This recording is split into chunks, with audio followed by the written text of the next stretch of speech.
మారుమూల గ్రామమైన గుడిపాడు గ్రామాన్ని అన్ని విధాల అభివృద్ధి చేస్తామని మంత్రి ఆనం రామనారాయణ రెడ్డి పేర్కొన్నారు. వీర్లగుడిపాడు గ్రామ పంచాయతీ నందు సిమెంట్ రోడ్డును మంత్రి ప్రారంభించారు. అలాగే ఎన్టీఆర్ భరోసా పెన్షన్లను పంపిణీ చేశారు. ఈ సందర్భంగా ఆయన మాట్లాడుతూ గ్రామంలోని రోడ్లన్నింటినీ కూడా సిమెంట్ రోడ్లుగా మార్చేందుకు చర్యలు చేపట్టామన్నారు. రోడ్డు కమ్ బ్రిడ్జ్ నిర్మాణంతో వీర్లగుడిపాడు గ్రామంలో నుంచి నేరుగా సంఘంకు చేరుకునేలా రాకపోకలు సులభతరం అవుతాయని, గ్రామానికి కనెక్టివిటీ పెరుగుతుందని ఆయన పేర్కొన్నారు.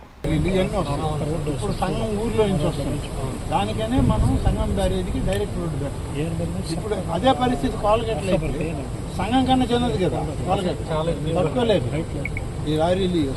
అందుకని ఛాన్స్ ఉందా? అక్కడ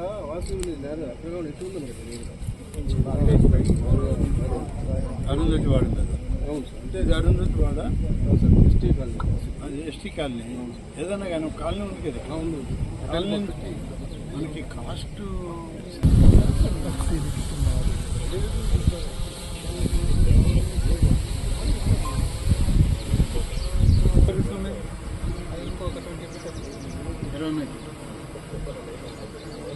కొంత హైట్లో ఉండాలి. ఇప్పుడు